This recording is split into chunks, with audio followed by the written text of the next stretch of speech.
నమస్తే అందరికీ. Welcome to నేను మీ కార్తిక్ స్పిరిచువాలిటీ. ఎన్నో రహస్యాలు, అలాగే ఎన్నో ఎన్నో ఎన్నో మనకి అంతుచిక్కని సన్నివేశాలు ఒక దేవాలయంలో కనిపిస్తూ ఉన్నాయి. మన భారత సనాతన ధర్మము, అలాగే ఈ యొక్క సమస్త హిందువుల్ని, అలాగే ఇతర కంట్రీ వాళ్ళందరినీ కూడా ఆకట్టుకునే దేవాలయం వచ్చేసి మనకి పూరి జగన్నాథ్ దేవాలయం. అసలు ఆ దేవాలయ నిర్మాణం శైలి, అలాగే ఆ దేవాలయంలోని స్వామివారి విగ్రహము, అలాగే ఆ విగ్రహానికి కొన్ని విశిష్టత, ఇవన్నీ కూడా మనం ఒక వీడియోలో మాట్లాడుకోబోతున్నాం అనమాట. ఒక సిరీస్ కింద చేసుకోబోతున్నాం అనమాట అండి. సో ప్రతి డీటెయిల్ కనుక చూసుకుంటే మన కామాక్షి సిరీస్ ఎలా చేసుకున్నామో అలాగే మనం పూరి సిరీస్ కూడా చేసుకోబోతున్నాం అనమాట. ఈ పూరి జగన్నాథ్ రథయాత్రతో పాటు ఇంకా ఎన్నో విశేషాలు కూడా మీకు ఈ సిరీస్ లో రాబోతున్నాయి అనమాట అండి. అసలు ముందుగా ఏం కవర్ చేస్తాం సిరీస్ లో అంటే, ఫస్ట్ వచ్చేసి మనకి స్వామివారికి జ్వరం వస్తుందా అండ్ ఫస్ట్ డౌట్. ఆ తర్వాత స్వామివారి విగ్రహం చెక్కతో తయారు చేశారా, దాని గుండె కొట్టుకుంటుందా, అండ్ స్వామివారితో పాటు అక్కడ సుభద్ర బలరాములు ఉన్నారు, లక్ష్మీదేవి ఎక్కడుంది, అండ్ ఆల్సో స్వామివారికి మహాభోగ్ అంటే 60 రకాల భోజనం ఏర్పాట్లు స్వామివారికి చేస్తూ ఉంటారా, అండ్ ఆ భోజనం అంతా లక్ష్మీదేవి చూస్తూనే ఉంటుందా, అండ్ స్వామివారికి సంవత్సరానికి ఒక్కసారి అభిషేకం జరుగుతుంది. అలాగే స్వామివారి విగ్రహానికి ఉన్న విశిష్టత ఏంటంటే, మనకి కేవలం స్వామివారి ముండం అంటే సేమ్ ఇక హాఫ్ ఆఫ్ ద బాడీ మాత్రమే ఉంటుంది, కానీ చేతులు కాళ్ళు చెక్కబడి ఉండవు అనమాట. ఇవన్నీ కూడా మనకి ఈ పూరి ఆలయం యొక్క విశేషాలు అనమాట. అన్ని దేవాలయాలకి పూరికి ఎంతో భిన్నత్వం కనిపిస్తూ ఉంటుంది. అంటే ఈ పూరి దేవాలయం చూసుకుంటే మనకి మన ఆధునిక సామాన్య దేవాలయాలు ఎలా ఉంటాయో దానికన్నా కూడా డిఫరెంట్ స్టైల్లో ఒక కల్చర్ కావచ్చు, అండ్ ఆల్సో అక్కడ పూజా విధానం కావచ్చు, విగ్రహాలు కావచ్చు, ఇవన్నీ కూడా మనకి డిఫరెంట్ గా ఉంటాయి అనమాట. స్వామివారికి జ్వరం వస్తే 15 రోజులు పచ్చం పెడతారంటండి. ఇవన్నీ కూడా మనం ఎక్కడ ఏ దేవాలయం కూడా చూసిపోము. అండ్ ఆల్సో ఇంకొక ఏంటంటే, మనకి హిందువులకి ప్రవేశం ఉంటుంది లోపలికి, ఇతర వర్ణాల వాళ్ళెవ్వరికి కూడా మనకి లోపలికి ప్రవేశం లేదనమాట. అలాంటి దేవాలయంలో మనకి క్రిస్టియన్స్ చర్చ్ లో వాడే గంటను అక్కడ స్వామివారు ఎందుకు పెట్టుకున్నారు, అసలు పూరి జగన్నాథ్ ఒక దేవాలయం పైన ఉండే జెండాకి ఎంత ప్రత్యేకత ఉందో తెలుసా మీకు? ఇవన్నీ తెలుసుకుందాము, ఇవంతా మొత్తం చూద్దాము. అసలు విశేషాలను కావాలి అంటే ఇప్పుడే మన ఛానల్ని సబ్స్క్రైబ్ చేసి పెట్టుకోండి, అలాగే పక్కన బెల్ ఐకాన్ క్లిక్ చేసి పెట్టుకోండి. ఆల్ క్లిక్ చేసి పెట్టుకుని నోటిఫికేషన్ మీకు రావడానికి వస్తాయన్నమాట. అండ్ ఇంకొక విశేషం ఏంటంటే, మనకి చార్ధామ్. చార్ధామ్ అంటే ఏంటి, అసలు చార్ధామ్ యాత్రని ఎవరు స్టార్ట్ చేశారు అంటే, మనకి చార్ధామ్ యాత్ర మనకి శంకరాచార్య వారు స్టార్ట్ చేశారనమాట. ఈ చార్ధామ్ విశేషం ఏంటంటే, మనకి తూర్పు, పడమర, ఉత్తరం, దక్షిణం. అంటే మనకి తూర్పు వైపు ఉన్న పూరి జగన్నాథ్, అలాగే మనకి దక్షిణాన ఉన్న రామేశ్వరం, అలాగే ఉత్తరాన్న ఉండే ఒక ద్వారక. ఇలా మనకి డిఫరెంట్ ప్లేసెస్ ఉంటూ ఉంటాయి అన్నమాట. అలాగే బద్రీనాథ్. ఇవన్నీ కూడా మనకి చార్ధామ్ యాత్రలో భాగంగా తీసుకుంటూ ఉంటాం అనమాట.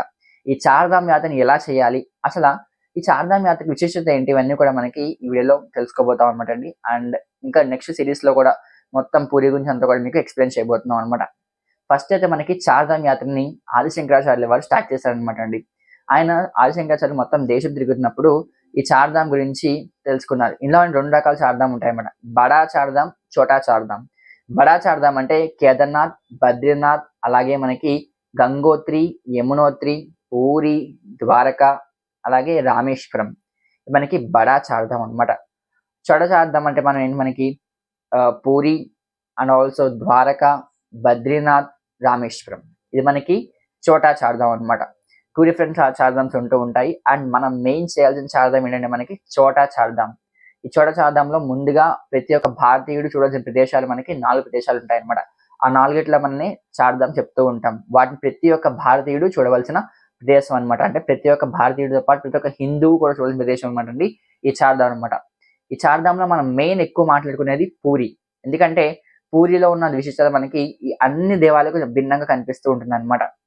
అంటే విష్ణుమూర్తి యొక్క టైం టేబుల్ ఎలా ఉంటుందంటే, విష్ణుమూర్తి ఎర్లీ మార్నింగ్ తన యొక్క బ్రాహ్మీ ముహూర్తంలో బద్రీనాథ్లో లేస్తే, ఆ తర్వాత తన స్నానం, సంధ్యావందన కార్యక్రమం అన్ని కూడా మనకి ద్వారకలో జరుగుతాయి అనమాట. ద్వారకలో స్వామివారు స్నానం చేస్తారు. అక్కడ మనకి యమునా నది ఉంటుంది కదండి, ఆ యమునా నదిలో స్వామివారు స్నానం చేస్తారనమాట. ఆ తర్వాత మనకి నెక్స్ట్ వచ్చేసి మనకి పూరి వస్తారు. పూరిలో స్వామివారికి మహాభోగ్ అంటే ఏంటి, అసలు స్వామివారి విగ్రహానికి మనకి 60 కన్నా ఎక్కువ అన్ని స్వీట్స్, హాట్స్ ప్రతి ఒక్కరు డైలీ 60 రకాల నైవేద్యం తయారు చేస్తారనమాట అండి. ఇవన్నీ కూడా మనకి సాక్షాత్తు లక్ష్మీదేవి ద్వారా, అంటే లక్ష్మీదేవి పరిశీలిస్తూ ఉంటుంది అనమాట. మొత్తం నైవేద్యం అంతా కూడా పరిశీలిస్తూ ఉంటుంది అనమాట అండి. ఆ నైవేద్యం వెనకాల ఘట్టాలు ఎన్నో మనకి దాగున్నాయి అనమాట. అవన్నీ కూడా మనకి సిరీస్ స్టార్ట్ చేసాం మనం మాట్లాడుకుందాం. సో అందుకే విష్ణుమూర్తి భోజనానికి పూరి వస్తారనమాట. పూరిలో భోజనం అంతా అయిపోయిన తర్వాత సాయంత్రము రామేశ్వరం వెళ్ళి అక్కడ శివార్చన చేసుకుంటారు. ఈ శివార్చన మొత్తం అంతా కంప్లీట్ అయ్యి మళ్ళీ బద్రీనాథ్ వెళ్ళిపోతారనమాట. ఇలా మనకి విష్ణుమూర్తి యొక్క దినచర్య అనేది స్టార్ట్ అవుతుందని చెప్పేసి మనకి ఎంతో మంది చెప్తూ ఉంటారనమాట. అలాగే ఇలా మనకి ఇలాంటి చార్ధాం మనం కూడా కవర్ చేయగలిగితే మనం సగం భారతదేశం చుట్టేసినట్టే మనం భావించాలన్నమాట అండి. ఎందుకంటే మెయిన్ టెంపుల్స్ వచ్చేసి మనకి చార్ధాం అనమాట. సో అలాగే మనం దీంతో పాటు చాలా మంది ప్యాకేజెస్‌లో ఏం చేశారంటే బడా చార్ధాం అని చెప్పేసి యమునోత్రి, గంగోత్రి, కేదార్‌నాథ్, బద్రీనాథ్ ఇవన్నీ కూడా మనకి పెట్టడం జరిగిందనమాట అండి. కేదార్‌నాథ్ మనకి ఏంటి అక్కడ మనకి ఏం చెప్తున్నారంటే ఈ చార్ధాం యాత్ర వల్ల శివుడికి, విష్ణువుకి అభేదం లేదనమాట చెప్తున్నారనమాట అండి. ఎందుకంటే విష్ణుమూర్తి శివార్చన చేస్తాడు. అలాగే శివుడు కూడా విష్ణుమూర్తి అర్చన చేస్తాడనమాట. శివుడు ఎప్పుడు కూడా శ్రీరామనామాన్ని స్మరిస్తూ ఉంటాడు. అలాగే విష్ణువు ఎప్పుడు కూడా శివార్చన చేస్తూ ఉంటాడనమాట. సో అందుకే మనకి వీళ్ళిద్దరికి కూడా అభేదం లేదని చెప్పేసి మనకి చెప్తూ ఉంటారు. శివాయ విష్ణు రూపాయ శివరూపాయ విష్ణువే శివస్హృదయం విష్ణు హృదయం శివ అని చెప్తూ ఉంటారు. దానికి నామమే ఆ నామానికి అసలైన అర్థం మనకి ఈ యొక్క చార్ధాం అనమాట అండి.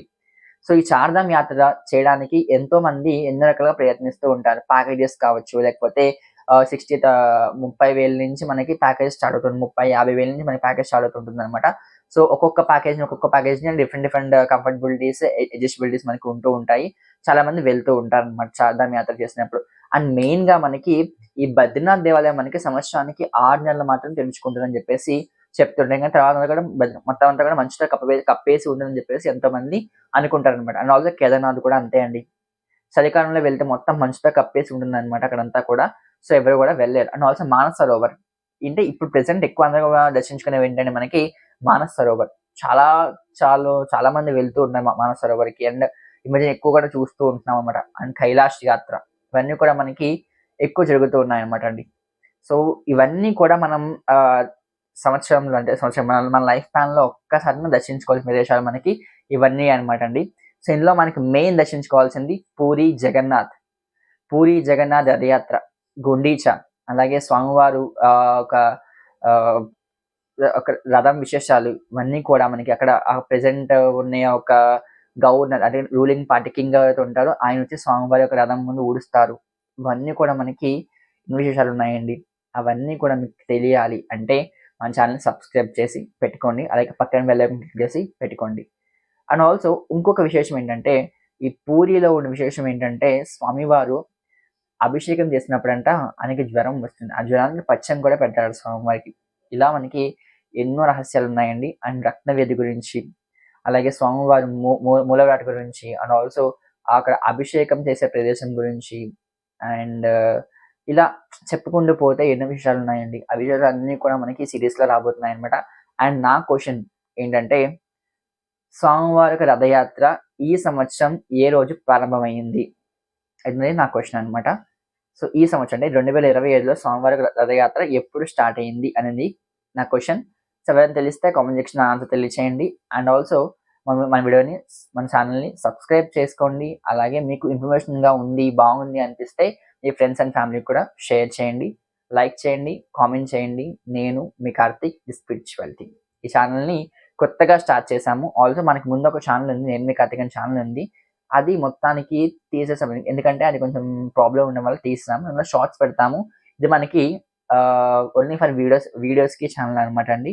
సో ఈ ఛానెల్‌ని సపోర్ట్ చేస్తారనుకుంటున్నాను. సో మళ్ళీ వచ్చే వీడియోలో మళ్ళీ కలుసుకుంటానండి.